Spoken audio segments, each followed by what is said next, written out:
여러분들도 질문 많이 또 준비해 주시면 오늘은 이렇게 좀 가까이 또 있으니까 이런저런 얘기 깊게 좀 나눠봤으면 좋겠습니다. 여러분들 큰 박수 주시면 배우분들 그리고 감독님 자리해 주시겠습니다. 박수 부탁드립니다.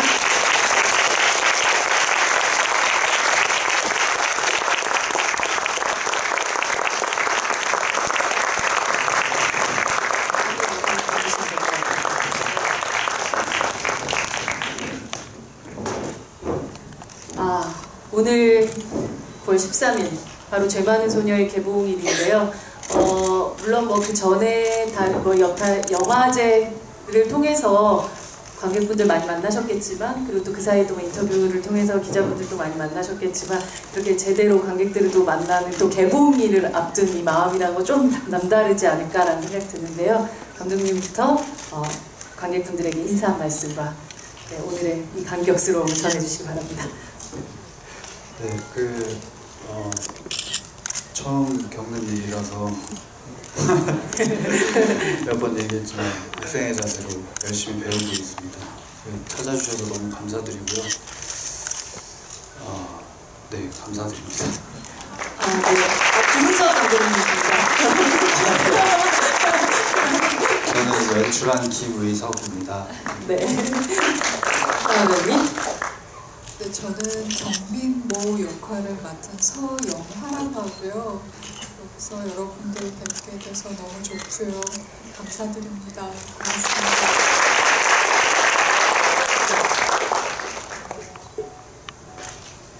네. 이렇게 올리면 되지 않을까요? 네. 네, 안녕하세요. 저는 죄 많은 소녀에서 영역을 맡았던 전여빈입니다. 네, 오늘이 그토록 기다리던 개봉 날이 되었는데요. 네, 와주셔서 감사합니다. 예, 극중의 김영사 역을 맡은 이재명입니다. 반갑습니다. 극장이 되게 이렇게 아담하고 너무 좋은 것 같아요. 시네큐브에 와보고 싶다는 생각만 하고 여기 걸린 영화들 되게 좋아하는 영화들 많았었는데 너무 좋은 것 같고, 개봉 첫날 이렇게 많이 와주셔서 너무 감사드리고요. 예, 저도 처음 겪는 일이 참 많은 때입니다. 네, 개봉 와줘서 너무 감사드립니다. 감사합니다. 이동 배우님. 안녕하세요. 저는 다솜 역할을 맡은 배우 이봉입니다. 만나서 반갑습니다. 너무 좋은 극장에서 개봉 첫날에 뵐 수 있어서 너무 기쁘고요. 귀한 발걸음 해주셔서 감사드립니다. 네, 감사드립니다. 제가 알기로는 2016년 2계절 정도에, 그러니까 요맘때쯤에 오디션부터 시작을 해서 시작했던 영화로 알고 있어요. 한 2년 정도 정말 지났네요. 네, 맞습니다. 좀 길기도 긴 시간인데요. 요 조금 전에 했던 것 같아요. 오디션. 사실 그 2년이라는 시간 동안 감독님 머릿속에 있었던 이 죄 많은 소녀라는 이야기가 결국 배우들을 통해서 정말 구체화되고 결국은 또 관객들을 만나게 됐잖아요. 감독님 처음에 머릿속으로 생각하셨던 그런 어떤 이 각각의 캐릭터들이 왜 이 배우들에게 각각 가장 적절한 선택이었었는지, 그 선택의 이유들을 좀 들어볼 수 있을까요? 네, 이게 너무 훌륭한 배우분들하고 작업을 했고 뭔가 좀 복 받았다는 느낌 들 정도로 계속 복 받으셨더라고요. 네네. 네, 그래서 그러다 보니 이런 질문을 사실 많이 받게 됩니다. 네. 어떻게 오디션을 받고 어떻게. 근데 그거는 그냥 영화의 신이 정지해 주신 거라고 생각을 하고 있습니다. 정말 진짜 그냥 뭐 딱히 뭔가 말로 설명을 사실은 잘 해보려고 계속 노력하는데 잘 모르겠어요. 그냥 정말 뵙고 배우분들 다 뵙고 대화하고 하는데 촉이 왔어요. 이렇게 딱 느낌이 확실히 왔어요. 이분이 그 역할로서 이런 대사들을 했으면, 내가 뭔가 벽을 보고 나 혼자 계속 읊었던 그 대사들을 읊어주시면 뭔가 좋겠다 이런 생각이 좀 많이 들어서 확신이 좀 있었죠. 학생들 역 같은 경우는 오디션을 통해서 캐스팅을 했다고 들었고 이런 그 성인 배우분들은 다 성인이시긴 하지만 사실은 이제 이렇게 아름아름 소개도 받고 이렇게 만나셨다고 들었어요. 처음에 딱 아마 배우분들 두 분 이제 이조영 배우라든지 성화 배우님은 이게 딱 시나리오 봤었을 때 이게 그냥 호락호락하지 않은 그런 시나리오였을 것 같은데 각각의 역할들, 쉽지 않은 역할들을 어떻게 또 수락하시게 되셨는지, 함께 하시게 되셨는지 좀 이야기를 들어볼 수 있을까요? 시나리오를 읽었고요. 그리고 재미있었어요. 그리고 제가 해야 될 역할이 경민모인데 딱히 큰 고민이 들지는 않았었던 것 같아요. 그냥 감각적으로 이해가 됐고 근데 그거를 구체적으로 표현을 할 때 분석을 한다거나 그러니까 어떻게 표현할지 고민을 하거나 그런 게 필요한 과정이 필요하잖아요. 작업을 그렇죠. 하다 네. 보면. 근데 경민모 같은 경우에는 그런 시간이 다른 캐릭터들에 비해서 많이 없었던 것 같아요. 그러니까 그게 물리적인 시간이 아니고 그냥 감각적으로 다 이해가 됐었어요. 그리고 제가 이해하지 못하는 부분은 감독님께 미팅을 할 때 질문을 했었었고 어떤 질문 하셨나요? 사람이 어떨까요? 이게 죄책감이 뭘까요? 그런 철학적인 질문들이었었던 것 같아요. 구체적으로 그 역할을 하는데 필요한 질문이 아니고 기능적인 질문이 아니고 그냥 일종의 대화? 친구랑 대화하듯이 근데 감독님은 나름 거기서 캐릭터를 만들고 계셨던 거고 저도 나름 캐릭터를 만들고 그러니까 그런 대화 속에서 각자 필요한 거를 수집을 하고 있었겠죠. 그러니까 표면적인 이야기들은 대화인데 각자 자기 계산을 하는 거였었겠죠. 그리고 필요한 거는 그런 얘기들을 하면서 현장에 가서 그냥 본능적으로 연기를 했었었고 경민모 같은 경우에는 그랬을 때 감독님이 생각하시는 경민모에 대해서 설명을 하고 그 디렉션을 주셨고 그러면 저는 또 그거를 생각을 하면서 또 연기를 하고 그런 식으로 현장에서 많이 경민모 같은 경우에는 이루어졌었던 것 같아요. 사전에 어떤 준비보다는. 네. 김영사님은 함께 처음 감독님이랑 만났던 날이 기억나세요? 예, 기억나죠. 처음 대본 읽었을 때 네. 이게 참 설명할 수 없는 어떤 좀 묘한 느낌이 있었어요. 이 작품이 영화가 될까? 그리고 이 작품 말하는 게 뭘까 하는 것들이 머릿속에서 계속 궁금해지고 아마 영화를 보셔서 아시겠지만 저는 작년 영화제 때 이 영화를 보고 나서 네. 계속 걸었어요. 머릿속에서 무언가가 떠오르는데 이걸 언어화시키기는 좀 저의 능력으로 부족하고 계속해서 뭔가 이 영화가 주는 날카로운 어떤 느낌들이 묵묵하게 다가오는데 할 수 있는 게 이제 영화를 보고 나니까 어떤 그 피곤기를 이제 찬바람을 쐬면서 되게 스쳐 지나가는 어떤 씬들 그다음에 이 이야기 말하는 것들을 해독을 하고 싶은데 네, 또 대본을 읽어서 해독했다고 생각했는데 결과물은 훨씬 더 강력하고 더 차갑고 또 어떤 뜨겁고 그래서 감독님과의 첫 미팅 때도 그랬던 것 같아요. 감독님 참 속을 알 수 없는 분 같은 느낌. 예, 현장에서도 다른 작품들과는 경험할 수 없는 또 독특한 또 스타일이 계셨어요. 그래서 그런 여러 가지 것들이 좀 놀라웠던 작업이었던 것 같아요. 결과적으로도 영화도 너무 그렇게 나온 것 같아서 너무 좋은 것 같고요. 이제 영화도 끝나셔서 감독님 속도 좀 보여주시고. 그렇게 됐다고 생각해요. 이 영화에 말씀하셨던 것처럼 이 놀라운 어떤 정말 굉장히 또 서늘하기까지 한 이런 것들을 또 책임져 준 데는 이 학생들을 연기했었던 죄 많은 소녀들, 거의 제투성이 소녀들이죠. 제투성이 소녀들 두 분이 이 자리에 함께 하신 분들이 아닐까라는 생각이 드는데 전여빈 배우 같은 경우는 제가 전여빈 배우를 처음 인지했었던 영화가 2016년인가 제가 진행하고 있는 올레 TV에서 스마트폰 영화제를 했는데 거기에 굉장히 짧은 단편이 니키리라는 그 아티스트가 만든 유어스라는 단편이 있었는데 거기에서 처음 본 전여빈이란 배우의 이미지는 정말 강렬했어요. 뭐냐면 까만 상복을 입은 여자가 담배를 피고 있는 면서 이제 막 욕조에도 들어가 있고 막 이런 거였는데, 까만 상복을 입은 여자의 담배라는 이 모든 것들이 전여빈이라는 배우가, 여러분들 이 영화 지금 보셨으니까 느끼시는 이 속을 알 수 없는 이 무표정과 함께 어우러지면서 도대체 저 사람은 누구인가에 대한 궁금함을 굉장히 많이 만들었었던 그런 배우였었는데, 뭐 여자들이나 뭐 여배우는 오늘도 뭐 이렇게 거쳐하고 드디어 이 영화를 통해 가지고 그 진가가 보여진 게 아닌가라는 생각이 듭니다. 아마 너무나도 많은 찬사들과 또 이 이야기들을 들었겠지만, 실제로 이 영화는 뭐 진짜 아까 그 서영아 배우님께서는 그 본능적으로 그냥 딱 왔다고 하지만, 이게 본능적으로 와도 과연 내가 이것을 견뎌낼 수 있을 만한 영화인가 아닌가에 대해서 처음에 들어갈 때 겁도 많이 나지 않았을까 싶기도 하거든요. 네, 사실 오디션 1차를 볼 때는 이 글의 무게를 파악할 수는 없었어요. 인물들을 다 열어놓고 이제 감독님 오디션을 봤었는데, 근데 그때는 그 성격을 알 수 있을 만한 아주 좀 중간 정도 길이의 스크립트였거든요. 근데 그것만 봤을 때도 뭔가가 약간 사건이 있는 것 같은 기운이 돌았었어요.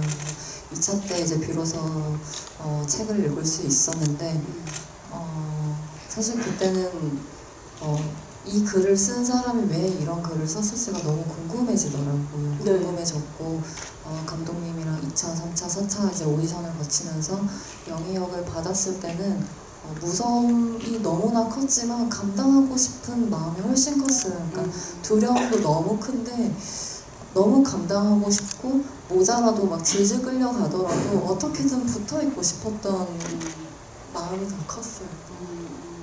이분 배우님께서 연기했었던 이 다솜이 같은 경우는 처음부터 끝까지 정말 이 사람의 속이 무엇인가, 얘의 진위가 무엇인가, 얘는 어디까지 진실이 있고 혹은 모든 것이 거짓일까, 이 아이의 도대체 마음속이 무엇일까가 너무 궁금한데, 사실 이런 사람을 이해한다는 건 굉장히 어려운 일인 것 같아요. 근데 본인이 연기를 해야 되는 역할이라면 남들은 이해를 못해도 나는 스스로 이해하고 이 작품에 들어갔어야 된다고 생각을 하거든요.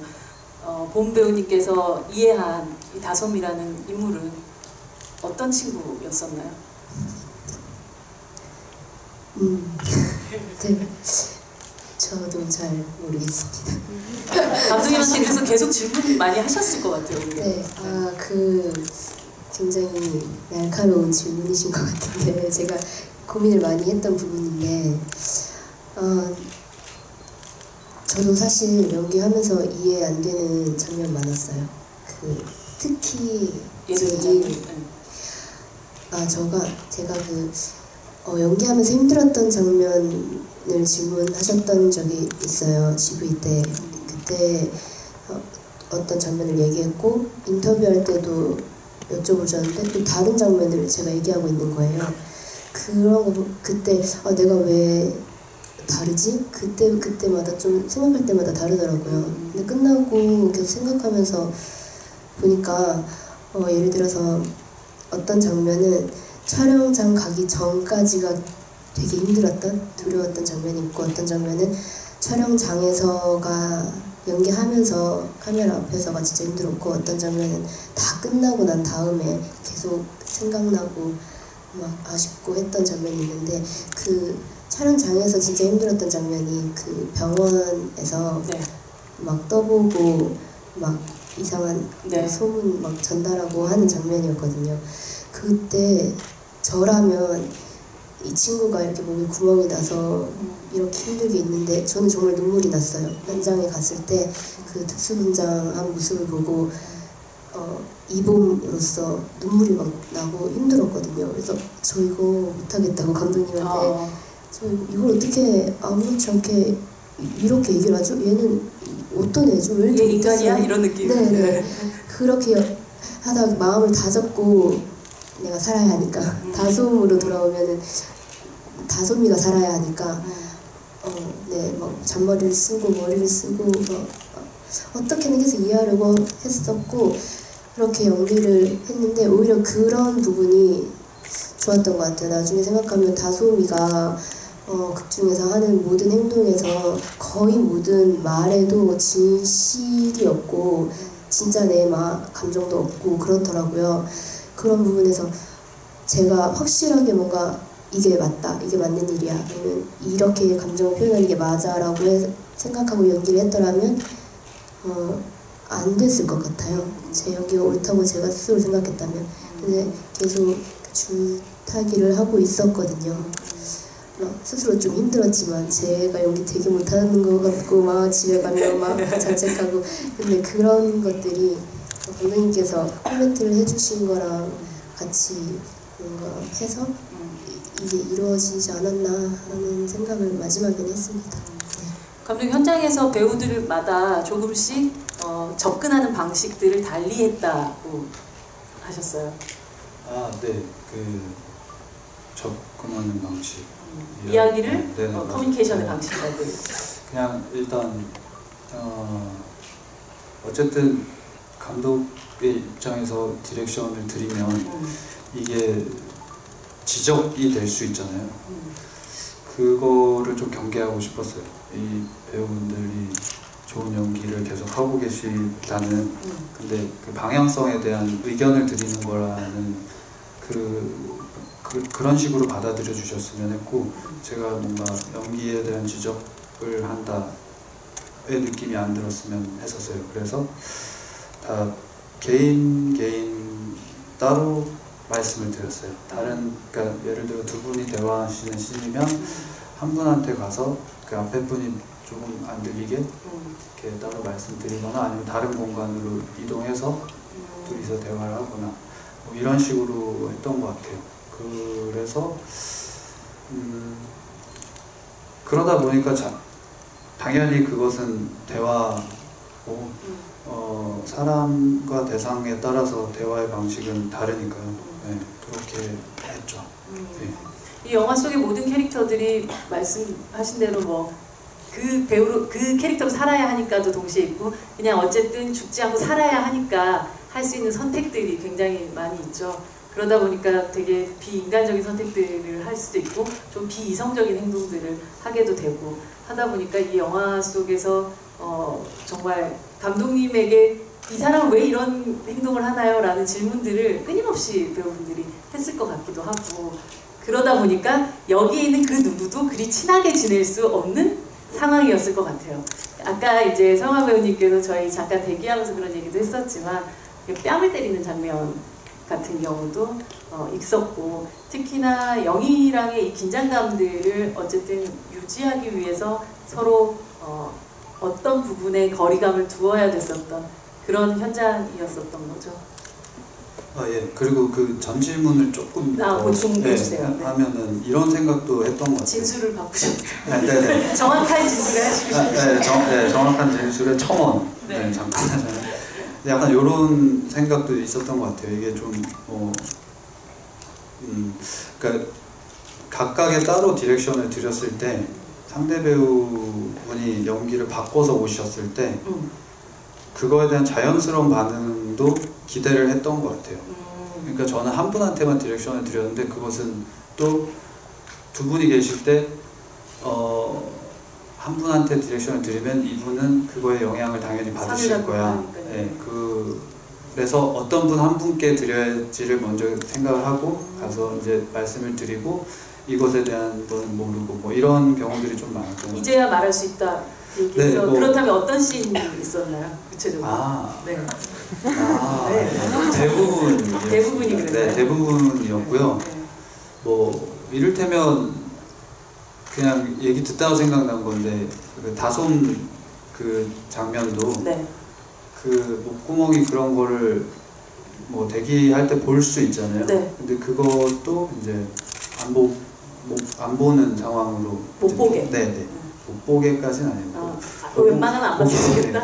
보기를 원하셨다면 봤겠지만 그걸 굳이 보겠다는 사람은 또 없겠죠. 최대한 좀 이렇게 뭔가 처음에 왔을 때 그 컷이 오케이가 날지 안 날지 모르지만 처음에 그 공간에 와서 그 캐릭터와 대화를 하거나 연기를 하셨을 때 오는 첫 느낌을 훌륭한 배우분들이시니까 기억하시고 연기를 바꾸셔도 그 느낌을 갖고 가실 거라고 생각을 했었어요.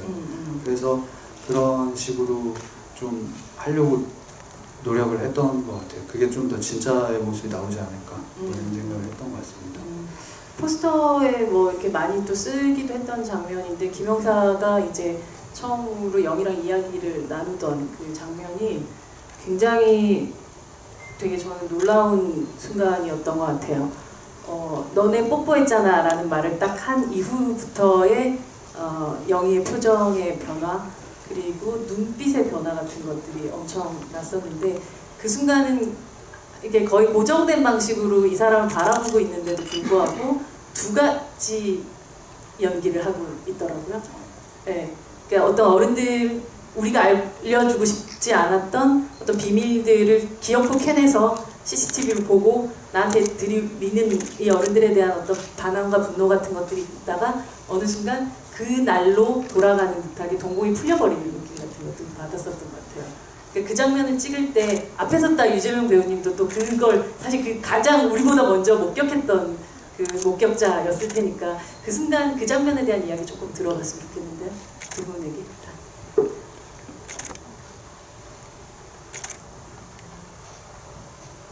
네, 그 치조실 장면은 사실 그 길이가 굉장히 길어서 원래는 이제 감독님께서 나눠서 찍어주시려고 하셨었어요. 근데 이제 선배님이 유재명 선배님께서 처음부터 이제 끝까지 이제 밀고 가시더라고요. 아마 연기의 그 텐션이라던가 저의 그 상황을 감지를 하셨었나 봐요. 캐치를 하셨는지 그걸 끝까지 밀고 나가주셨는데 그때 이제 어떤 순간이 와줬던 것 같고 근데 사실 이 순간을 위해서 치조실 장면이 너무나 긴 장면이고 영희의 상태로서는 아주 중요한 장면이기 때문에 감독님과 이 장면에 대해서 시나리오에 대해서 한 며칠을 얘기했었던 것 같아요. 진짜 한 번 얘기했을 때 다 6시간 얘기를 할 정도로. 그래서 그 한 줄 한 줄 느낄 때마다 영희가 갖고 있는 정서, 그 반응에 얘가 그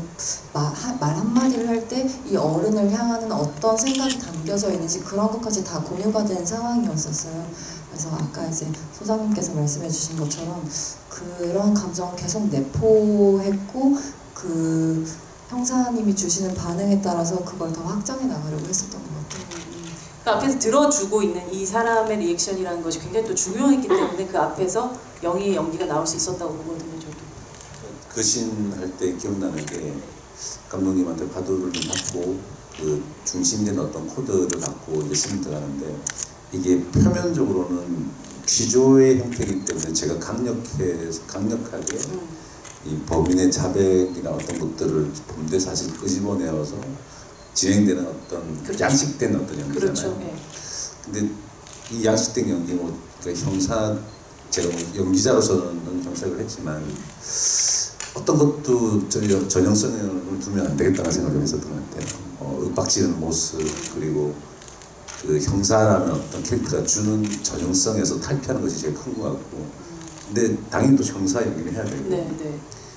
그 과정에서 이 작품이 주는 어떤 결이 있었던 것 같은데 실제와 이 허구가 왔다 갔다 하는 어떤 경계의 그 양식의 어떤 작품이라는 걸 또 느꼈던 것 같아요. 그래서 저도 그런 것들 배제하면서도 이 이야기가 주는 어떤 텐션된 느낌을 끌고 가는 어떤 것이 목표였던 것 같아요. 근데 진행하다 보니까 어느 순간 그냥 스며를 들듯이 그 씬이 나왔고 지금도 기억나는 게 그 씬이 되게 힘든 씬이었는데 의외로 쉽게 오케이가 나오고 끝났던 기억이 나요. 아까 배우분들이 얘기할 때 감독님 뭔가 얘기하실 게 네네. 있으신 것 같습니다. 일단 그 두 가지 연기를 하고 있다 그 표현이 너무 좋은 것 같아서요. 근데 그게 우리의 목표였던 것 같아요. 일단 플래시백이 들어가지 않고 그 과거를 가늠할 수 있게끔 계속 들어가자. 그래서 저는 그 얼굴 표정, 그 감정들이 수도 없이 지나갈 거라는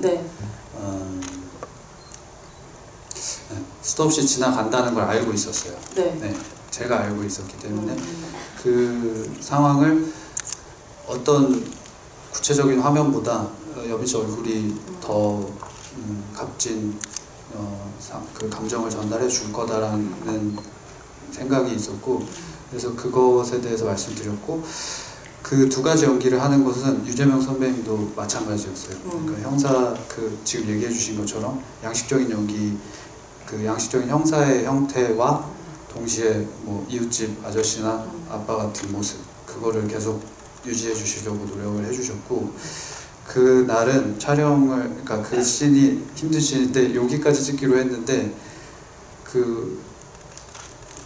그게 갑자기 텐션이 막 올라가는 거예요. 그래서 유재명 선배님이 이제 올라오는 게 보였어요. 일단 확 올라오셔가지고 여기서 막으면 안 되겠다 이런. 네, 그러니까 무전기로 눌렀는데 네. 컷을 못했어요. 이렇게 돼서 그 끝까지 그 연기를 하신 거예요. 그러니까 그 뒤에는 사실은 그 카메라가 또 여기서 컷하기로 우리가 약속을 했는데 계속 되니까 그 선배님 쪽 카메라는 이제 뭐 막 조명기도 나오고 막 이런 상황이 됐고, 그거를 선배님이 근데 제 예상인데 눈치를 채시고 이 감독이 더 가라는 얘기구나 그걸 아시고 더 그걸 하신 것 같아요. 달리신 것 같아요. 그리고 이 화면에, 내가 있는 이 화면에 이게 조명기나 이런 것이 걸릴 거다라는 것도 알고 계셨던 것 같아요. 그래서 지금 이 컷은 이제부터는 그 여빈 씨의 반응을 더 이렇게 하는 것이 그 목표구나라는 걸 감각적으로 아셨던 것 같아요. 그래서 그 정말 취조하듯이 이제 그 에너지가 올라왔고, 여빈 씨는 거기에서 막 그 예정되지 않은 상황이다 보니까 반응들이 더 리얼하게 올라오는 거예요. 그래서 그날은 이제 오케이로 하고 컷을 했죠. 근데 그 컷은 쓰이지 않았어요, 사실. 반전이네요? 반전입니다. 그게 너무 리얼해서. 저희 담긴 게 그 컷이라고 생각했어요. 근데 그 컷을 왜 다들 기억을 하냐면, 그 장면, 그때가 정말 그 분위기가 뭔가 이상한 분위기가 있었어요. 전체 스텝이 느꼈던 이상한 분위기가 있었고, 그거를 기억하되 반복하지 않고, 그 컷은 그 자체로 좋으니까 다음날 거기서 중지를 했고 다음날 다시 찍었어요. 한 번 더 찍었어요. 그 컷이 이제 그 느낌을 가지고 정리를 해주신 연기를 두 분이서 보여주셨고, 그것으로 이제 쓰였죠. 뭔가 블루레이가 나오면 그 컷을 보고 싶다는 생각이 드네요. 뭔가 되게 레어할 것 같은 느낌. 근데 약간 뭔가 더 거칠다 그러나? 이게 뭔가 더 에너지가 되게 리얼했었어요. 아무튼. 정말 궁금하네요. 그렇게 얘기하니까 그 씬을 보고 싶다는 생각 드는데, 경민이 어머니 같은 경우는 그냥 처음 등장하는 순간부터 뭔가 계속 뿜어내게 되죠. 토를 하고.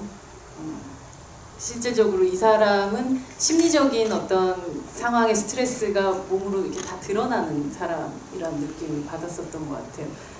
사실 첫 장면이 등장할 때 캠핑 용품 파는 데 있잖아요. 사람들이 굉장히 즐겁게 가족들끼리 여행 갈 때 들려서 우리 집에는 몇 인용 캠핑 이게 필요할까? 이런 곳인데, 그런 곳에서 이런 비극에 있는 어머니를 등장시켰다는 게 감독이 진짜 악취미시구나라는 생각을 사실은 좀 했었던 그런 장면이긴 했었는데, 뭐 그렇게 마음적으로도 몸적으로도 되게 힘든 부분들의 연기들이 굉장히 많이 있었을 것 같아요. 그러니까 본능적으로는 끌리셨겠지만, 특히나 이제 그 뺨을 때리고 이제 나이프로 나중에 이제 가슴을 찌르고 하는 그런 부분들도 있지만, 이제 뺨 때릴 때 네가 경민이를 그렇게 만든 거야라는 말을 하잖아요.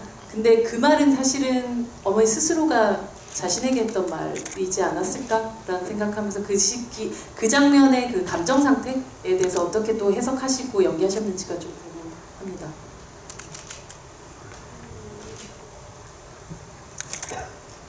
그 장면 역시 그냥 그 현장 그 순간 그 캐릭터에 집중을 해서 나온 연기였었고요. 특별히 어떤 설정을 하거나 그런 건 아니었었고요. 단지 그때 이성적으로 갈등이 있었다면, 그러니까 추운 겨울날이었었고 뺨을 때려야 된다. 그 안타까움. 그러니까 영희라는 캐릭터가 한시도 쉴 틈이 없어요. 다른 친구들에 비해서, 다른 학생들에 비해서 네. 너무 말도 못한 에너지를 계속 유지를 하고 있었어야 되는데 거기에다가 사실은 배우로서는 갈등이 있어요. 그러니까 그도 나만큼 힘들 것이다. 그도 나만큼 괴로울 것이다. 그도 나만큼 답이 없고 도망가고 싶을 것이고 다른 사람한테 책임을 전가하고 싶을 것이고 살고 싶을 것이다. 그러니까 이성적으로는 그런 생각을 해요. 배우 입장에서는. 근데 경민모는 그 영희에 대해서 그런 생각을 할 수가 없었어요. 그러니까 그러면 제 캐릭터가 흔들려져 버리니까, 그리고 그게 영희한테 도움이 되지 않을 거라고 생각을 했었어요. 전여민 씨에게. 네, 네. 네. 영희에게도 그렇고 전여민 씨에게도 그렇고. 근데 그 이성적인 생각과 반면 날은 너무 춥고 제가 맞는 신이었었으면 괜찮았을 텐데 제가 때리는 신이어서 네. 그 갈등이 심했어요. 그러니까 그래서 오히려 그러니까 연기는 그 상황에 집중이 들어가면 하면 돼요. 갈등 같은 거는 없어요. 그러니까 뭔가 설정을 하거나 고민을 하거나 오케이다 아니다는 감독님이 주실 테니까 저는 그냥 감각적으로 그 순간에 충실을 하면 되는데, 유일하게 그때 흔들렸던 건 정말 빨리 끝났으면 좋겠다. 안 때렸으면 좋겠다. 안 아팠으면 좋겠다.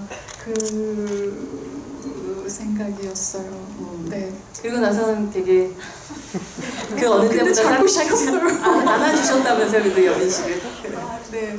그래서 다른 때는 일부러 거리를 두곤 했거든요. 물론 현장에서는 그 따뜻하게, 친하게, 다정하게 잘 지냈는데 어느 선 이상을 넘어가지는 않았어요. 그게 도움이 되지 않을 것 같아서. 근데 그때는 그 말씀드렸다시피 그 캐릭터에 집중되어 있는 상황과 이성이 되게 지금 혼란스러웠던 상황이라 그 컷을 하면 저도 모르게 막 깨동무하고 해가지고 되게 오버해서 더 과하게 애정 표현을 할 수밖에 없었던 상황이었어요.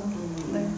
이 영화에서 보면 화장실이 굉장히 좀 자주 나오는 편인데 남자들이 들어간 화장실은 거울이 없고 여자들은 항상 거울을 보고 무언가를 행동을 하게 되죠. 세수를 하면서 자기 얼굴 쳐다보기도 하고 뺨을 때리기도 하고, 여기는 봄씨 같은 경우는 얼굴을 스스로 자해하면서 그으면서 뭐 공갈단이죠, 거의 그 정도면 선생님을 어쨌든 모함하는 그런 행동을 하는데, 저 항상 궁금한 게 있는 게, 배우들이 대부분 카메라 앞에서 촬영을 하게 되면 자기의 모습이 비치지 않잖아요. 근데 본 배우님 같은 경우는 특히나 뭐 이렇게 때린 장면들도 하시고 하셨지만 자기 얼굴을 사실은 물론 분장이긴 하지만 정말 칼로 긁는 그 장면을 연기하셨을 때 마음은 굉장히, 그걸 스스로 또 보고 있을 때, 그게 이제 카메라만 보고 있으면 차라리 그냥 안 보니까 괜찮지만 그걸 내가 내 눈으로 바로 목격하면서 그걸 긁는 때 마음은 어땠을까라는 생각이 궁금했었어요. 그 장면은 네. 오전에 딱 현장 가서 첫 씬이 아마 제가 맞는 장면이었죠. 아침부터 그냥 불러다 놓고 그냥 때리셨구나. 네, 그 맞는 장면을 하고 그리고 바로 그리고 이제 계속 다른 데이식을 찍다가 저는 저녁에 그 화장실 씬을 찍었어요, 그날. 근데 분장을 늦게 해도 되는데 그걸 좀 익숙해지고 싶더라고요. 제가 지금 맞았다는 거에 좀 저 스스로 주문을 걸고 싶어서 끝나고 바로 분장을 하고 하루 종일 있었어요. 머리도 헝클어진 상태로. 그리고 다른 배우님들 촬영하는 거 구경하다가 그때 들어갔는데 그 화장실 분위기 자체가 좀 으스스하고 그때 어둡고 밤이어서 착 가라앉은 분위기여서 뭔가 저라고 생각하고 이렇게 긁지 않고 다솜이라고 생각하고 최대한 집중을 하려고 했어요. 그게 다 이제 특수분장. 네네. 이 피가 스며드는 것도 그러니까 따로 이렇게 같이 합을 맞춰야 하는 장면이기도 하고 마지막 씬이기도 하니까 최대한 집중해서 빨리 한 번에 해야 한다는 생각에 제 눈을 엄청 째려봤던 것 같아요. 제가 제 눈동자를 보면은 집중을 하게 되는, 또 제가 연기를 할 때도 상대 배우의 눈을 보면 집중하게 되는 그런 게 있어서 눈을 보면서 최대한 그 뭔가 좀 클로즈업 같은 좀 가까이 잡고 있는 부분이어서 좀 미세하게 좀 노력을 했습니다. 그 촬영 끝나고 계속 저를 괴롭혔던 장면이 그 장면이에요. 아, 그러셨구나. 감독님께 계속 다시 하면 안 돼요? 그런 장면이었습니다. 다시 왜 안 시켜주셨어요? 특수 분장 다시 하나요? 이거 좋았어요. 좋아서? 훨씬 좋았어요. 저도 이제 죄송스럽고요. 죄송한 마음을 항상 갖고 있었는데 거기서 또 이렇게 제가 죄송합니다 하면 안 되잖아요. 항상 마음은 그렇지 않았다는 거를 좀 알아주셨으면 좋겠어요. 오늘 약간 속죄 무지. 강가의 그 사고 현장 뭐 이렇게 조사하는 그 현장을 걸어가면서 김영사가 되게 사소한 건데 그 후배 형사한테 그거 주워라고 하면서 가시잖아요. 근데 저건 약간 대본에 없었을 것 같은데 저 배우는 왜 저때 저걸 가만히 보지 못하고 죽으라고 시킬까? 저것에서 이제 이 김영사의 캐릭터들이랑 다 드러나 있는 건가? 라는 생각을 했었는데 그거 그냥 우연히 나온 어떤 애드립인가요? 아니면 감독님하고 얘기하셨던? 저는 앞이라고 생각하지만 네. 애드립이었는데 지금 생각해보면 좀 그런 것들을 원했던 것 같아요.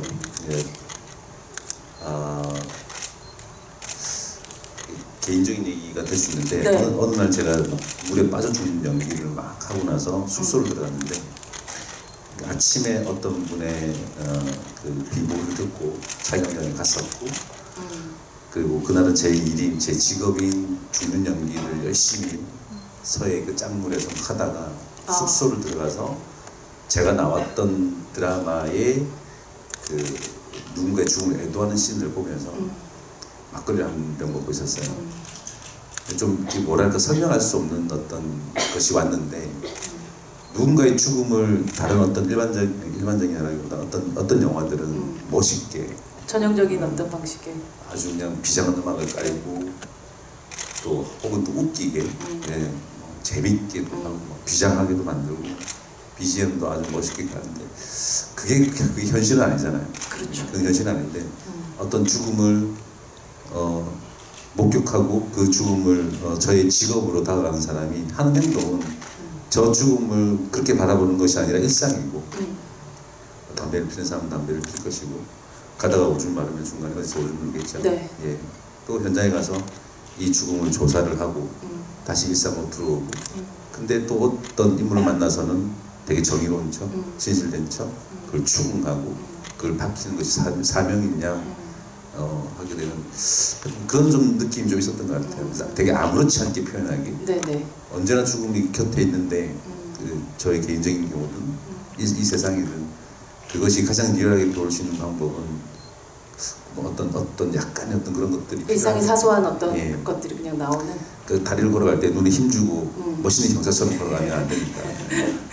안 그래도 멋있긴 하셨어요, 근데. 그런 일환들 중에 하나가 이제 그런 대사를 좀 만들어낸 게 될 것 같아요. 영화 속에 그날 무슨 일이 일어났는지에 대해서도 사실은 아주 구체적으로 보여주지는 않아요.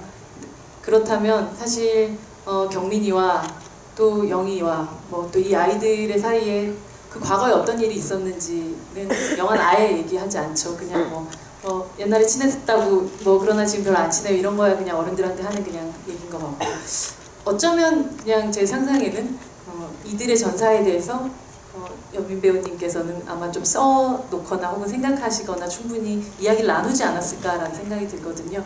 뭐 쉽게 얘기해서 우리가 삼각관계라고 얘기하는 이 세 명의 관계들이나 혹은 아니면 특히나 이제 경민이하고의 관계는 어떻게 여기까지 왔을까에 대해서 관객분들은 굉장히 좀 궁금해하시지 않을까. 물론 이제 상상력을 동원하셔도 되지만 배우님이 생각하셨던 어떤 과거는 어땠나요?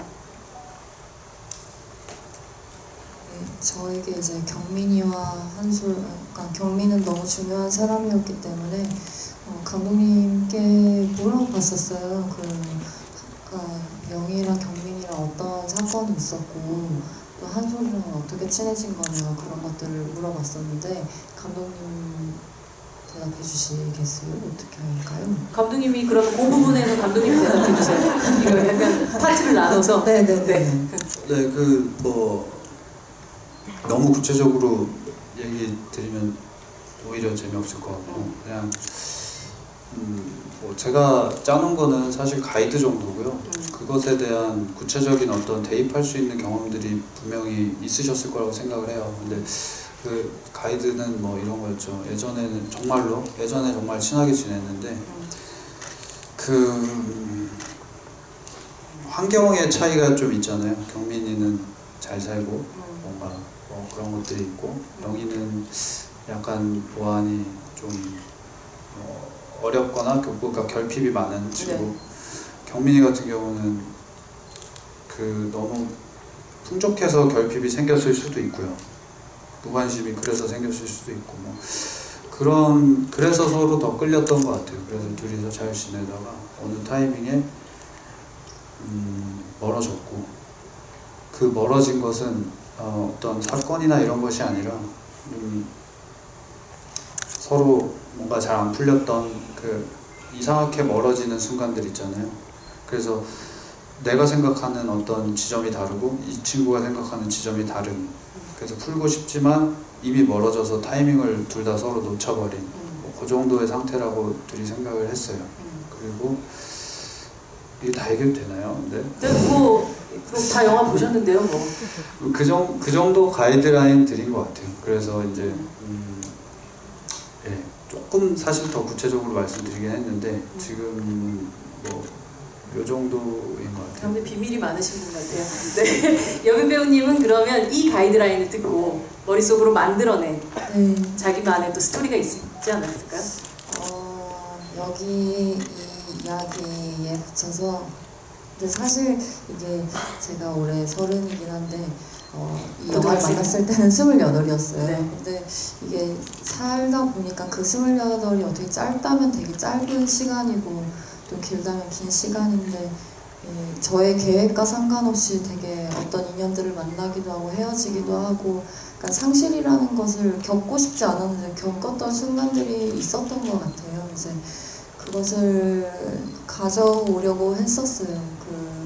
왜냐면 꼭 그래야만 했었던 것 같아요. 이게 어떻게 막 배우니까 어떤 상상을 해서 그 인물이 완전히 뭔가 새로운 허구의 것을 만들어낼 수 있는 저는 그런 상태는 아니었던 것 같아요. 그래서 그 아주 그립고 뭔가 이 흩어져 있는 것들 근데 구체화하지 못하는 것들 그것을 대입을 하려고 했던 것 같아요. 여기까지요. 감독님 여기서 매니지먼트를 하고 계셔서 지금 조이금 네.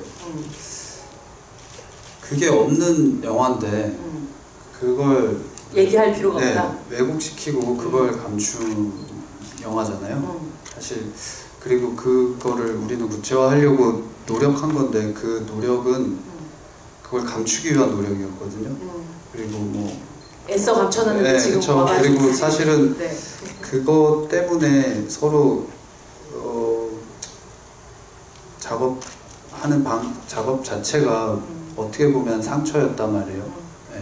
서로 토로하고 아파하고 서로 위로하고 뭐 이거의 반복이었는데 그거를 얘기하는 것이 굳이 의미가 있을까 하는 생각이 좀 들었습니다. 네, 알겠습니다. 감독님 그러시다면 또 거기까지 우리는 얘기를 듣는 걸로 죄송합니다. 하고요. 네. 이 영화 보다 보면 되게 샤머니즘적이랄까 초자연적인 어떤 기운들 같은 것들이 서려 있는 영화 같다는 생각이 드는 게 안 좋은 생각을 전염시킨다라는 그런 어떤 느낌이라는 거는 되게 초자연적인 거잖아요. 게다가 이제 할머니가 부른 무당이 와가지고 구슬하면서 또 빙의된 무당이 나 경민이 하는 그런 그 장면이라든지 이렇게 마치 죽은 경민이 영혼이 개별의 인물을 찾아가서 그 사람의 손을 빌어서 약간 복수라는 표현은 좀 그렇고요. 뭔가 행동을 하고 있다라는 느낌이 들 정도였었던 것 같은데 굳이 이러한 어떤 설명할 수 없는 어떤 기운들을 영화 속에 넣고 싶었었던 어떤 이유가 있으셨나요? 네, 그 어떤 비슷한 맥락인데 그런 어떤 구체적인 그래서 마지막에 뭔가 그 경민이의 이유도 그렇고 뭔가 어떤 지금 이 영화에서 일어나는 사건들의 마지막에 방점을 찍은 사람은 없는 것 같아요. 모든 사건에서 모든 것이 이유가 될 수가 있고 모두가 대입해보면 다 죄인이 될 수가 있는 상황을 구성하려고 했던 것 같아요. 그래서 그 알 수 없고 그 방향성이 없고 뭔가 그 마지막 결정적인 이유가 없고 생각보다 복잡한 상태를 경험하게 하는 영화를 만들고 싶어 했습니다. 네. 그래서 아까 그 얘기를 더 안 했으면 하는 것이 있었어요. 네. 그거는 도달할 수 없다라는 얘기를 하고 싶었어요. 네. 그렇게 뭔가 이유를 단정 짓고 뭔가 뭐 이런 것 그냥 뭐 관계에서도 그렇고 네. 그게 사실 이 뭔가를 설명하는 데 있어서 가장 빠른 수단이 되는 언어를 영희한테서 제거시킨 이유신 건가요?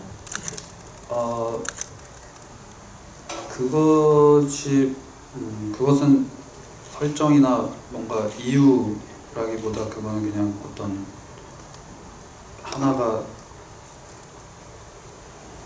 하나를 캐내니까 무알탈이 나오듯이 이렇게 무알탈이? 네. 알탈이무? 네. 그러듯이 줄줄이 사탕처럼 그냥 이어져서 뭐 이렇게 된 거고요. 그것 때문에 그런 것은 아니었습니다. 영희가 처음에 수화로 이제 얘기를 하던 그 순간에 거기 앞에 앉아있는 친구라는 표현 참 그렇다. 같은 반에 있는 아이들과 이렇게 선생님 같은 경우는 무슨 말을 하고 있는지를 알고 있었나요? 네. 시나리오에 나와 있었기 네, 때문에 알고 모른 척 알고 모른 척 했습니다. 그런 것들이 사실 또 그 조이금 봉투에 뭔가 이렇게 번진 듯한 그 말은 또 무엇이었을까 이런 것들은 사실 감독이 별로 얘기하고 싶지 않으신 거죠? 네, 그렇죠. 그 얘기가 그렇게 구성한 거죠. 알겠습니다. 네. 그리고 유서는 사실 2개예요. 네, 아시다시피 유서는 2개고 그 한 가지 유서는 더 중요할 것 같은 초반에 모두가 몰입했던 그 유서는 아예 보이지도 않는 거죠. 네, 무슨 내용인지도 모르고. 그건 모르는 것인 거죠. 그렇게. 네. 그렇죠. 네. 영화에서 뭐 아시겠지만 음악 작업을 한 선우정아님께서 작업한 음악을 비롯해서 이 영화를 보다 보면 굉장히 신경을 거슬리게 하기도 하고 불안감을 조성하게 하는 그런 음악들이 계속 좀 등장을 하는데 특히나 영화가 이제 그러니까 거의 딱 끝나고 이제 영희가 어둠 속으로 사라진 이후에 나오는 이 소리, 약간 앰비언스 같은 이 소리가 뭔가 틱틱 하기도 하는 우리가 더 이상 뭔가를 볼 수는 없는데 소리만 계속해서 들리는 식인데요. 이 소리는 어떤 소리인가요? 그거는 선우정아 씨의 아이디어인데 선우정아 음악 감독님의 아이디어였는데 그냥 그 감각적으로 얘기를 했는데 대강 뭐 그렇게 작은 제가 해석하기로는 뭔가 작은 소음 같은 것들이 모였다 흩어졌다 하는 그런 거를 그 음악 감독님의 머릿속에서 저는 이제 화면으로 만드는 사람이고 이 사람은 그거를 소리로 만들어내려고 노력했던 거죠. 네. 그랬던 것 같아요. 네. 되게 섬세하게 잘 봐주셨어요. 네, 더 섬세하게 보셨을 관객분들과 또 얘기를 나눠보도록 하겠는데요. 선물이 있대요. 근데 선물 진짜 되게 특이한 선물이에요. 풍선과 테이프를 준비했다고 합니다. 그럼 주선바늘도 주셔야 되는 거 아닙니까? 풍선과 테이프? 네, 그러시다고 하시던데요. 그쵸? 네. 네, 풍선과 테이프. 진짜 약간 그 장면은 정말 기괴한 장면이었어요. 그러면서 동시에 되게 시원할 것 같은 느낌이 들기도 했었던 그런 장면이기도 했었는데 여러분 질문 부탁드립니다. 오늘은 또 이렇게 함께 하시는 분들이 많으니까 제가 선택하는 것보다 감독님부터 해서 쭉 돌아가시면서 관객분들 한 분 한 분 기회를 좀 주십시오. 저만 악역을 시킬 수는 없잖아요. 네, 바로 앞에 네, 가겠습니다.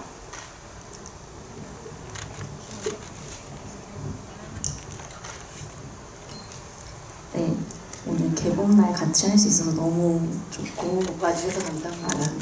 제가 이 영화를 N차 관람을 하고 있는데요. 몇 차 정도 됐나요, 지금? 지금 9번째입니다. 아, 부러워보십니다, 진짜. 그래서 사실 네. 이미 알고 계셨군요. 네. 그래서 궁금한 게 있었어요. 이게 사실 여태까지 제가 9번째 보면서 시네토크에서 서영아 배우님하고 유재명 배우님은 사실 처음 뵙는 거라서, 그리고 그 여태까지 보면서 제가 이제 인물들을 계속 생각하면서 봤거든요. 그러니까 처음에 봤을 때는 이게 뭐지? 하고 봤다가 두 번째 봤을 때는 영희 입장을 생각해보고 한솔이 입장을 생각해보고 다솜이 입장을 생각해보고 유리가 됐다가 막 되게 여러 가지 인물을 제가 어쨌든 소녀라는 시기를 겪어왔던 사람이니까 해볼 수 있었어요. 근데 서영아 배우님하고 유재명 배우님이 연기하신 그 배역은 제가 그거를 생각해보려고 해도 우리 엄마라면 어떨까? 우리 아빠라면 어떨까?까지밖에 안 가는 거예요. 근데 생각해보면 감독님도 사실 어떻게 보면 생각이 그쵸. 네, 그 세월의 무게가 사실 그 켜켜이 쌓여있는 어떤 그런 무게감들을 다 느끼지 못하셨을 것 같은데, 그래서 배우님들 나름대로 이렇게 준비하신 부분이 있을 것 같은데 그걸 어떻게 하셨는지 궁금하고요. 그리고 한 개 더 있는데, 네. 제가 볼 때마다 사실 되게 궁금했는데, 여기에 이제 소녀들이 되게 많이 나오는데 이 소녀들이 무슨 꿈을 갖고 있고 무언가 목표가 있고 이런 것들에 초점이 맞춰져 있진 않잖아요.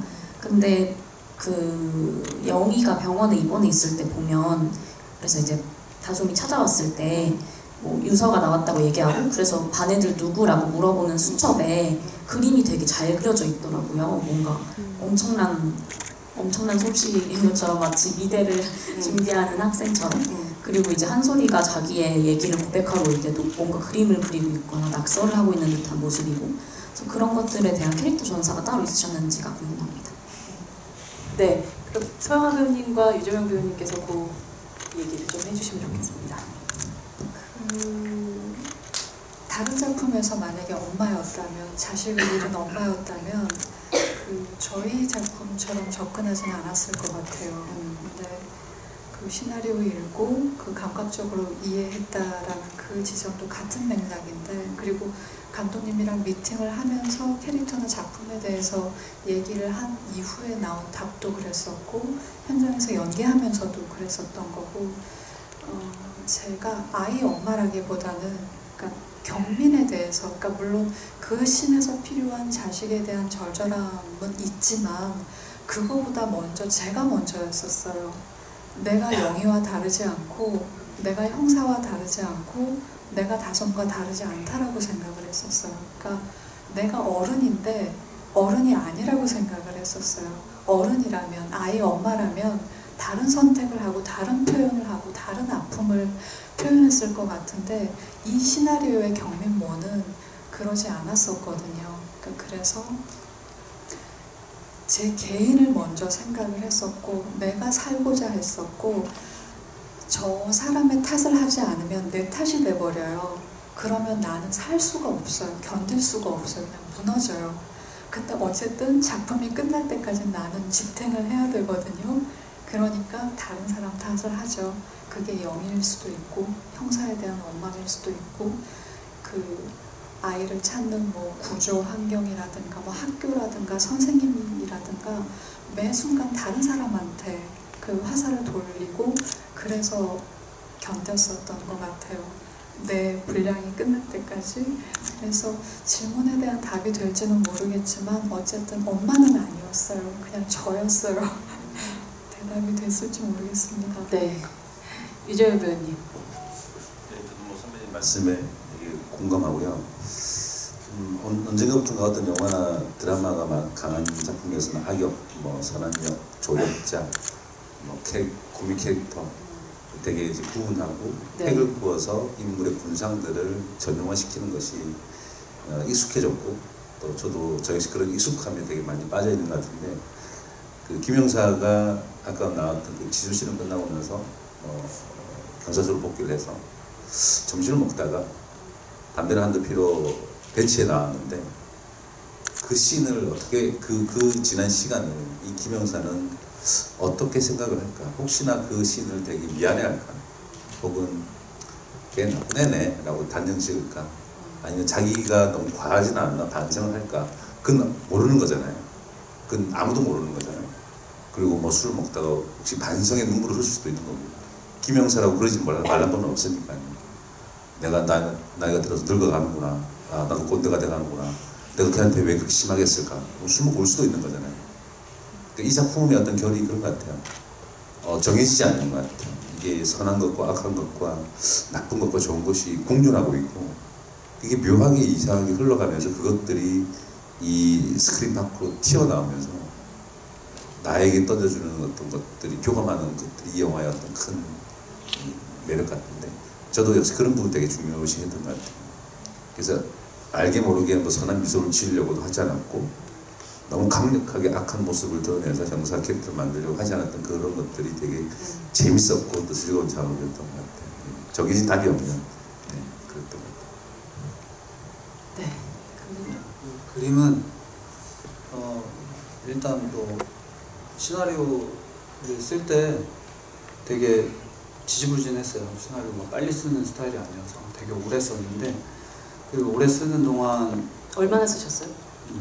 총 2년 썼는데 근데 되게 그래도 성실하게 2년을 보낸 것 같아요. 매일매일 열심히 책상에 앉아서 썼는데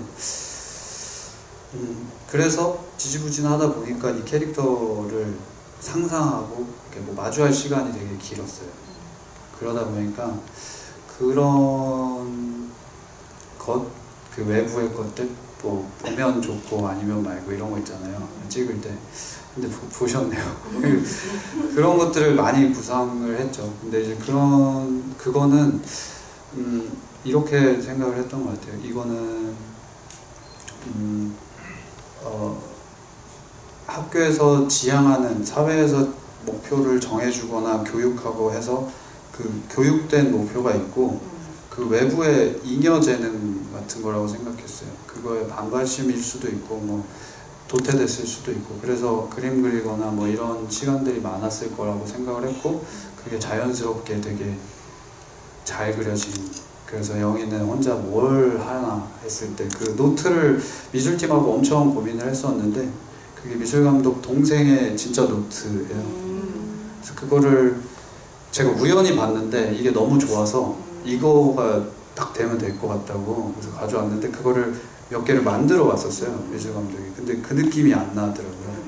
그래서 그냥 그 동생이 쓰는 노트를 가지고 와서 그렇죠. 아마 아직도 그 동생은 그 노트를 애들 누구 그렇습니다.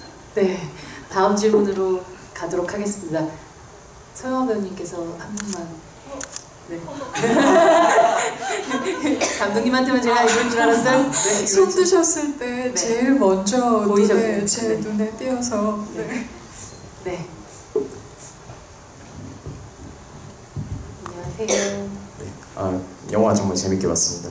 그 감독님께 드릴 정말 간단한 질문 하나만 해도 그 영화상에서 그 클럽 FF에서 그 콘서트 하는 장면이 직접적으로 나오는 플래시백 장면이 나오잖아요. 거기서 화면 오른쪽에 루리드 사진이 프린트된 천이 하나 딱 걸려 있었거든요. 거기서 감독님께서 어떤 의도를 가지고 그거를 배치해 놓으신 건지 아니면 루리드를 좋아해서 걸어 놓으신 건지. 죄송합니다. 아닙니다. 진짜 예리하시네요. FF도 아니고 아무튼 요즘 죄송합니다. 관객들이 네. 이렇습니다. 감독님 데뷔 감독님이십니다. 그것은 아니었습니다. 근데 그 공간 자체를 대여하고 뭔가 그 세팅하고. 그 시간이 흘러갈수록 대여비가 올라가고 이거 신경 쓰느라 뭔가 세팅하고 뭘 할 수는 없었어요. 죄송합니다. 굉장히 날카롭게 또 봐주셨네요. 네. 다음 질문은 아시겠죠? 여비님?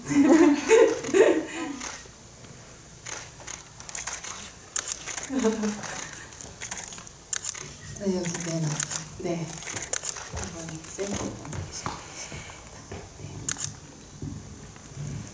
안녕하세요. 안녕하세요. 영화 너무 즐겁게 잘 봤습니다. 즐겁게? 제가 제일 궁금했던 장면은 거의 마지막쯤 가서 경민모와 그 전재빈 배우님이 연기하신 영희와 이렇게 함께 같이 식사를 하는 장면에서 마지막에 그 영희가 뭔가 내일 내가 죽으면은 어떻게 될 것인지 보라는 이야기를 하고 또 거기에 반응으로 이렇게 칼을 찌르는 그 부분이 항상 영희는 어떤 생각을 가지고 저런 이야기를 한 걸까? 그리고 저 경민모라는 캐릭터는 어떤 생각을 가지고 칼을 집어들어서 자기를 찌른다는 그 행동으로 나타나게 된 걸까가 정말 계속 볼 때마다 그게 다르게 느껴지더라고요. 그래서 어떤 생각과 감정을 가지고 연기하신지 정말 궁금합니다. 볼 때마다라 하면 여기도 N차? 네. 네. 그 장면 얘기 좀 들어볼까요? 네. 저는 영희는 영희의 감정이 있으니까 전 몰라요. 저는 영희가 장례식에서 했던 행동과 같은 행동이라고 생각을 했었어요. 그리고 그냥 네 그랬어요. 거기 그랬습니다. 여빈 배우님. 선배님이랑 똑같은 마음인데 그 장례식에서 어쨌든 그 가장 극한의 방법을 또 이제 택하는 게 사실 한 번 해봤다고 해서 두 번째가 더 쉽지는 않았을 것 같아요. 그리고 누구보다도 사실 그 두 번째 살아났을 때 오히려 더욱 더 영희는 죄책감을 많이 느꼈을 것 같아요. 근데 많이 느끼고 어떻게든 이걸 벗어나고 싶은데 바라카는 정말 바락의 끝을 사실 또 이제 경민모를 찾아갈 수 없을 것 같은데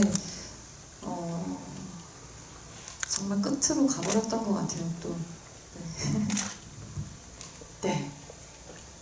그러면 이재용 배우님께서 한 분 또 선택해 주시면.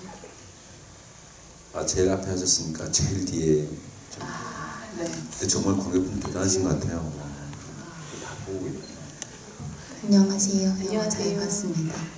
좀 궁금한 게 영희를 보면서 약간 예수님이 생각이 났는데 혹시 성경에서 모티브를 얻으신 것인지 궁금했습니다.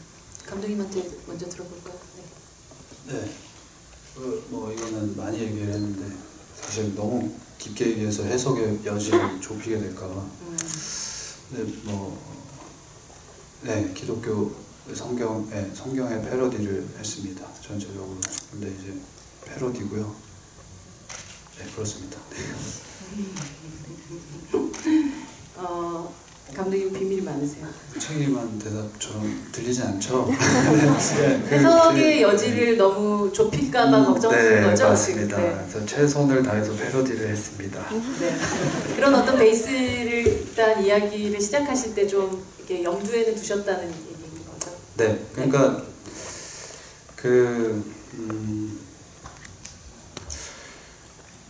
그렇다고 해서 진짜로 뭐 영희가 예수는 아니고요. 전반부는 어떤 주변 사람으로서 군중으로서 이 사건을 대하고 있다가 후반부에서 그 경민이 빠져버린 그 비어있는 자리 안으로 영희가 들어가게 되고 희생양이었는데 그 희생양이 살아 돌아오면서 어떤 감정이 있을 거라고 생각을 했어요. 그러니까 진짜 성인이 아니니까 어떤 복수심이나 분노, 환멸 뭐 이런 것들이 있을 거라고 생각을 했어요. 그게 다시 패러디를 해서 집어넣으면 과연 우리는 자격이 있나, 그런 구원받을 자격이 있나, 아니면은 뭐 신은 우리한테 환멸이 없으려나, 뭐 이런 고민들을 했던 것 같아요. 그 구조를 넣고 싶었고 그 물음을 좀 던지고 싶었죠. 거창하지만. 네. 이본 배우님이 마지막 질문자를 선택해 주시면 감사하겠습니다. 두 손 번쩍 세 분이 함께 드시긴 했는데 제가 질문하기 전, 퇴근하기 전님 실제로 보니까 너무 예쁘시고 감사합니다. 제가 정말 배신감을 느꼈어요. 감사합니다. 배신감 느끼시고. 네. 원래 TV 맨날 보면서 사랑합니다. 네. 통통하시다고 생각했는데 전혀 안 통통하시네요. 감사합니다. 그리고 질문은요. 네. 감독님이 또 대답 안 해주실 수도 있을 것 같은데 이제 감독님 약간 캐릭터가 이렇게 붙여졌네요 지금. 제가 영화를 보면서 이렇게 처음에 양호실 가서 생리하는 거 이렇게 보여주고 또 화장실 들어가서 생리한 그 생리대를 이렇게 풀샷으로 이렇게 보여주시잖아요. 그 장면을 보면서 그냥 생각을 한 게 영화에 들어가는 모든 장면에는 의미가 있다고 생각을 하고 두 번이나 나온 거는 뭔가 의미하는 바가 있으셔서 그랬다고 생각을 했어요. 근데 어떻게 보면 생리라는 게 난자랑 정자가 수정되지 않았다는 증거잖아요. 그래서 이걸 보면서 예상치 못했어요. 그러니까 이게 영희가 결백하다는 증거라고 생각을 하면서 봤어요. 근데 거기에 혹시 무슨 다른 뜻이 있으셨던 건지 그게 궁금해요. 저는 현타하셨어요. 네.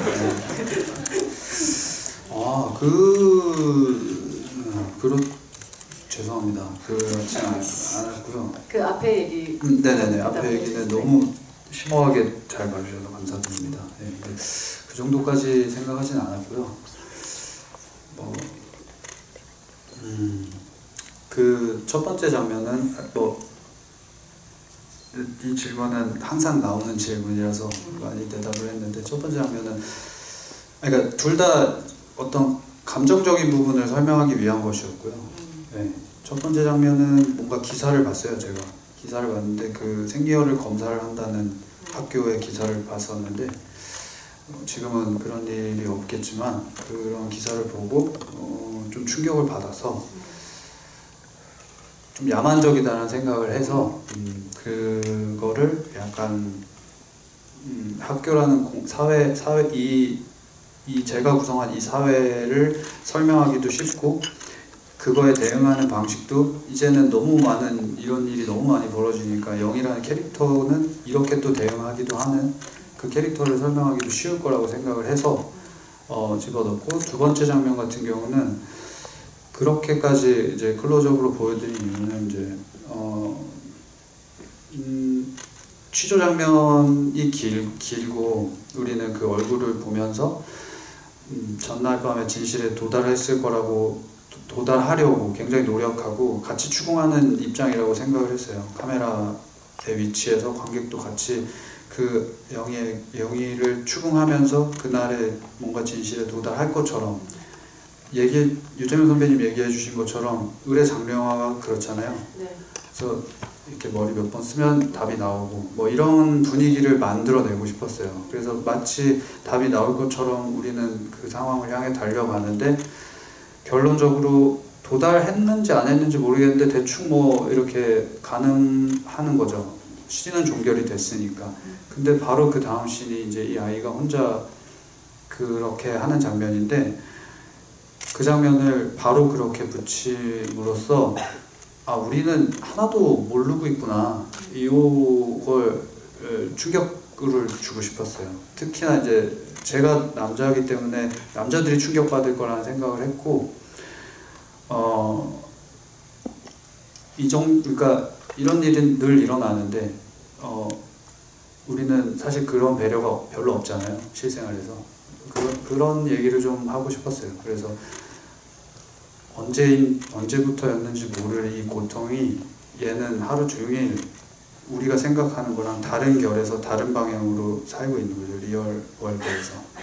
뭐 그렇게 생각을 하면서 했죠. 뭐 그렇게까지 생각은 안 했는데 사실 이어서 얘기를 했었을 때 사실 거의 제일 첫 질문으로 제가 드리려고 하다가 이제 그냥 넘어가게 됐었던 건데 감독님이 실제 경험했었던 어떤 친구의 일을 시작으로 이 영화가 시작됐던 걸로 알고 있는데 감독님이 남성으로서 이 영화의 어떻게 보면 방관자라든지 혹은 조력자 혹은 아니면 중간에서 그 사이를 메꾸는 그런 남자들의 존재를 제외하고 실질적으로 이 판 안으로 들어와서 이렇게 머리를 잡거나 뭐 뒹구는 사람들 다 여자거든요. 여성 캐릭터들인데 데뷔작으로 자신의 작품을 만들 때 말 그대로 잘 모를 수밖에 없는 어떤 이 미지의 대상을 남자 고등학생들이 아닌 여자 고등학생으로 설정했었던 혹은 그걸로 이야기를 만들겠다고 생각했었던 어떤 결정적인 이유가 있으세요? 결정적인 이유는 제가 제 감정을 계속 들여다봤더니 이걸 더 잘 표현해 줄 수 있는, 더 섬세하게 느낄 수 있는 사람이 영희 경민 어머니라고 생각을 했어요. 이야기하고자 하는 어떤 이야기의 것을 표현하는 게 여성 캐릭터인 경우가 더 많았다. 네, 실제로 겪으면서 제가 봤더니 제 고통보다 주변에 계신 분들이 더 클 것 같아요. 그 여성분들이 더 컸을 것 같다는 생각이 갑자기 들더라고요, 어느 순간에. 근데 그래서 자연스럽게 결정이 된 것 같아요. 감정을 잘 표현하기 위해서 일단 그렇게 결정을 했고, 그걸 해보니 이제 벽에 부딪히고 뭔가 얘기하신 것처럼 잘 모르는 세계고 뭐 이렇게 되더라고요. 그래서 공부를 열심히 한다고 했는데 뭐 이 벽을 넘을 수 있는 한 가지 생각은 이제 여기는 중성사회고 진짜 사람들 얘기다. 뭔가 이걸 넘어서는 사람 얘기다. 다 어떤 그러니까 영이라는 인물, 이 여성 사회는 제가 모르지만 그들이 느끼는 감정이라는 제가 구성하는 그 세계의 그들이 느끼는 죄책감이나 감정은 제가 느끼는 것과 굉장히 일치된다고 생각을 했어요. 그래서 구성을 했고 개별의 성에 대한 특이성을 굳이 더 뭐 부여하고 싶으셨던 건 아니셨던 거예요? 네, 아니에요. 그거는 계속 그러니까 디테일을 만들면서 추가된 거고 더 잘 표현하고 싶어서 노력한 거고요.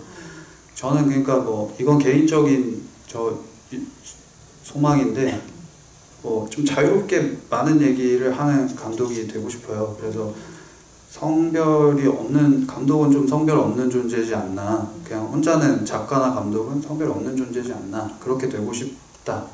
그러니까 물론 굉장히 남성적인 걸 하시거나 굉장히 여성적인 걸 하시는 분들도 있지만 저는 그 중간의 스탠스를 잡고 싶어요. 그래서 좀 자유롭게 나이 많으신 분들, 적으신 분들 얘기 다 할 수 있는 그런 생각이었어요. 그리고 그때 당시에는 이제 사실 이 결정이 혼자서 많이 고민을 했지만 이렇게 많은 질문을 받거나 뭔가 저는 가끔 이제 검열처럼도 좀 느껴지는데 강하게 좀 얘기하시는 분들 보면 그 정도의 상태는 그 정도의 분위기는 아니었어요. 그래서 그냥 요즘에는 무슨 얘기 써? 그냥 나는 어떤 여고생 얘기를 쓰고 있어 라고 그냥 자연스럽게 대답을 했었는데 지금 같은 경우 지금 사회운동도 많이 일어나고 이런 상황에서는 사실 더 잘 만들 수 있을 것 같아요. 읽을 책도 많고 공부할 수 있는 경우도 더 많아서 혼자만 고민했던 것 같아요. 그래서 지금 만들면 다시 더 잘 표현할 수도 있지 않을까라는 생각도 들고 어떤 장면은 좀 내가 몰랐구나 싶다는 생각도 좀 들고요. 예. 요즘 무슨 이야기 있으세요? 요즘은 남편 잃어버린 아내 얘기를 쓰고 있습니다. 남편 잃어버린 아내 얘기를 쓰고 사실 이거는 이게 영화가 될지는 모르겠습니다. 근데 한 가지 뭐 그냥 말씀드리면 현장에서 서영화 선배님 보면서 느낀 거예요.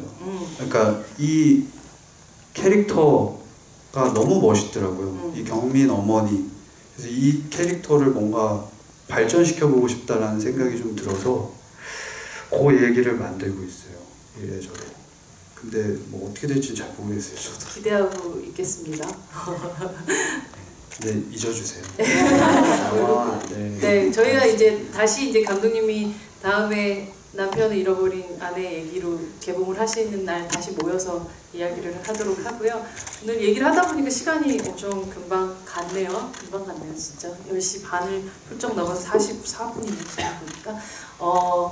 2년 동안 또 긴다면 긴 시간 동안 만들었고 또 드디어 이제 관객들을 만난 영화가 바로 죄 많은 소녀라는 영화였어요.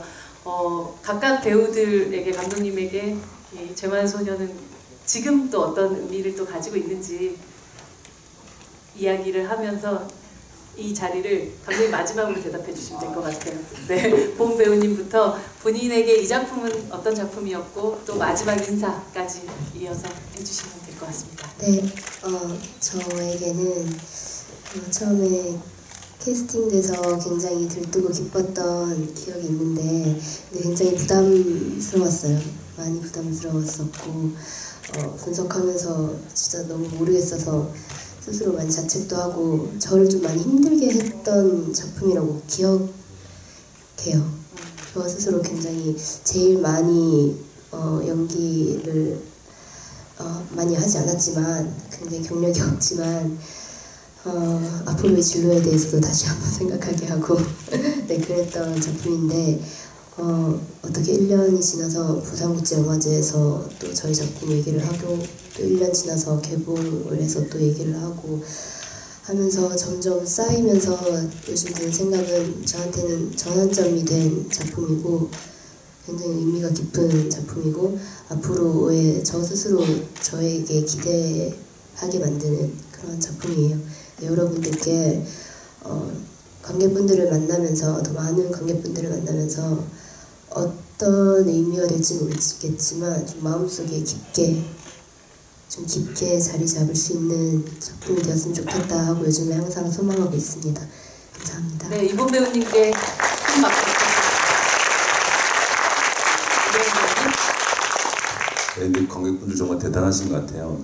저는 영화 보고 나서 너무 힘들어서 거리로 뛰쳐나가려고 막 걸었던 기억이 그리고 또 영화를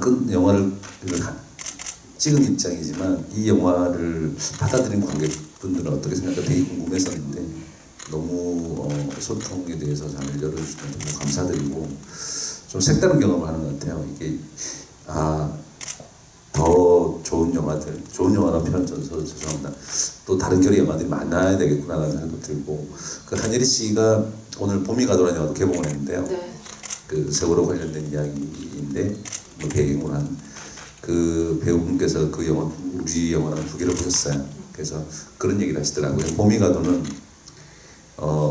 다 자기 책임이라고 이야기를 하는 것 같다. 인물들이 혹은 어떤 것들이 다 내 책임이다. 그래서 그 죄의식에 사로잡혀서 일상으로 잘 이렇게 돌아오지 못하는 분들의 이야기를 보는 것 같았고 죄 많은 소녀는 다 남 탓을 다 저 사람들이 자기 잘못이 아니라 하는 영화인 것 같다. 근데 되게 단순한 말인데 우리 사회의 어떤 한 부분을 콕 찌르는 전국을 찌르는 말 같아요.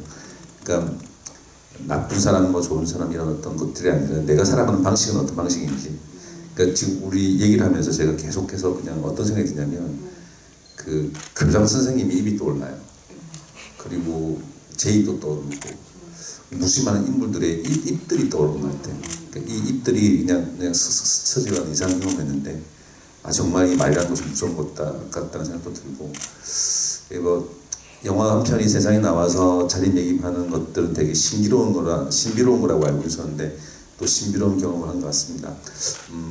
너무 감사드리고요. 예, 조심히 잘 돌아가시길. 예.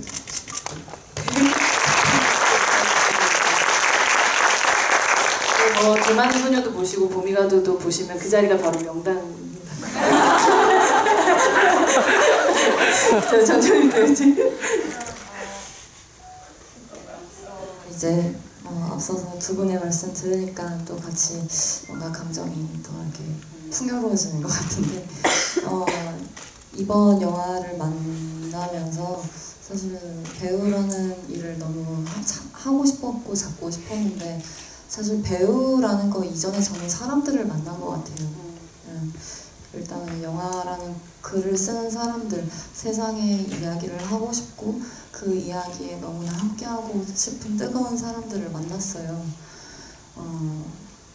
다시는 없을 기회처럼 느껴졌어요. 그 상황도 그랬고, 사실 지금 이 자리, 오늘이 개봉 첫날인데도 불구하고 이게 배웅을 하는 느낌인 것 같아요. 이제 보내주는 느낌인 것 같아요. 사실 이래야 관객님들을 비로소 만나야 우리의 영화는 진짜로 이제 걸어가는 걸 텐데, 그런 기분이 들어서 오늘 여기 와주신 관객님들이 너무 소중하고, 또 선배님 그리고 동료님 그리고 감독님 그리고 우리 소장님까지 여기 또 배급팀 또 다 또 와주셔서 이제 도와주시고 계시거든요. 그래서 감사한 마음이 너무 커요, 사실. 조 감독님. 조 감독님 모든 팩트를 체크해주고 계십니다. 네, 저희 너무너무 고생 많으셨던 우리 원규 조 감독님, 네, 너무 감사하고요. 잠깐 일어나서 박수. 네, 너무.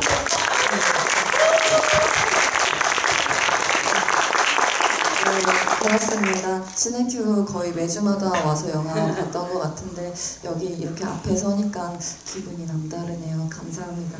네,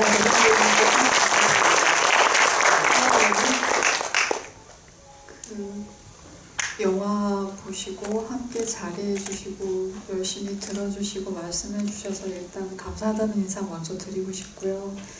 그리고 개인적으로는 만약에 이 작품이 주인공만 있는 영화였으면 가치 판단을 하거나 옳고 그름을 따지거나 그랬을 것 같아요. 근데 제가 이 작품이 좋았었던 건 모든 인물이 다 보였고, 그 인물이 안쓰러워서 모두 남 탓을 하고 있지만 다른 작품이었으면 욕을 했을 것 같은데, 이 작품의 인물들은 욕을 할 수가 없었어요. 그래서 오히려 더 마음 아프고 안아주고 싶은 그런 마음이었었고요.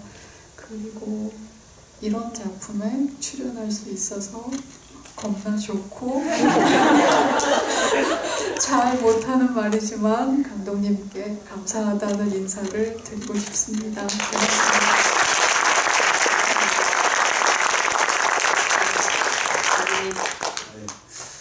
감사합니다.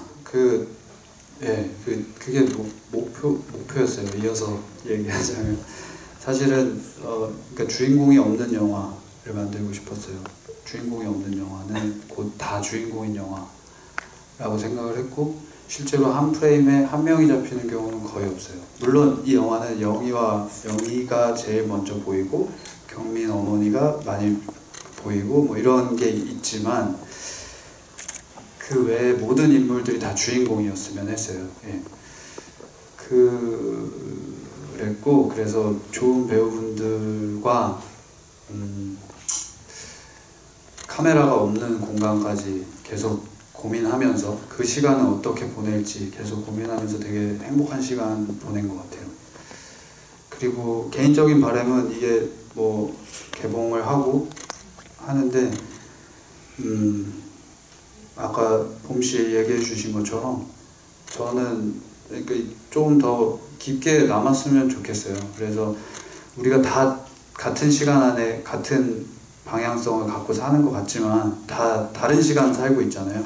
그래서 이 영화가 지금 보기 힘드시지만 어떤 날에는 와닿는 날도 오실 수도 있을 거라고 기대를 합니다. 그래서 지금 어떤 기간 안에 개봉을 하지만 조금 더 오래 남는 작품이 됐으면 합니다. 네, 감사합니다.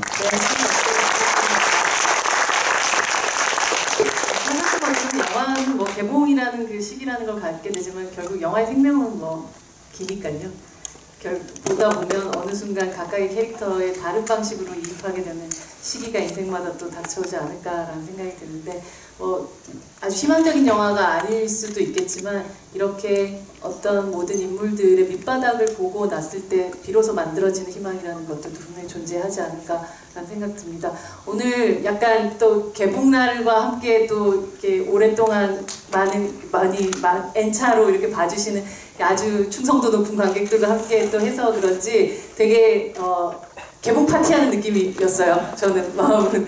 네, 그래서 여러분들만 이 즐거움 가지지 말고 좋은 건 나눠야죠. 네, 많은 분들 함께 볼 수 있도록 또 이야기도 하면서 더욱더 이 죄 많은 소녀의 관객 수를 또 늘릴 수 있는데 도움을 주시는 SNS 뭐 이런 거 다 아시죠? 네. 저희 함께 인사하고 이 자리 마감하도록 하겠습니다. 네, 여러분 너무너무 감사합니다.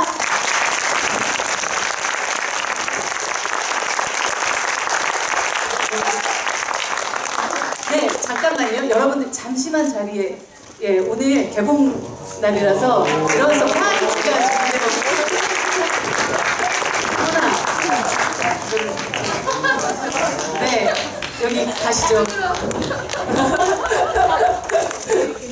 가운데로 모여주세요. 저희 사진 찍는 타이밍을 한번 가져볼까요? 같이 함께. 네. 네. 뭐 어떻게 하죠? 하나, 둘, 셋 하면 뜰까요? 이렇게 좀 다정하게 오늘은 좀 가족처럼 좀 모여보시죠. 네. 좀 네, 모여보시죠. 개봉 축하합니다. 죄 많은 개봉 축하합니다. 하나, 둘, 셋. 하나, 둘, 셋. 축하드립니다. 여러분, 늦은 시간 안녕히 안전하게 댁으로 돌아가시기 바랍니다. 감사합니다.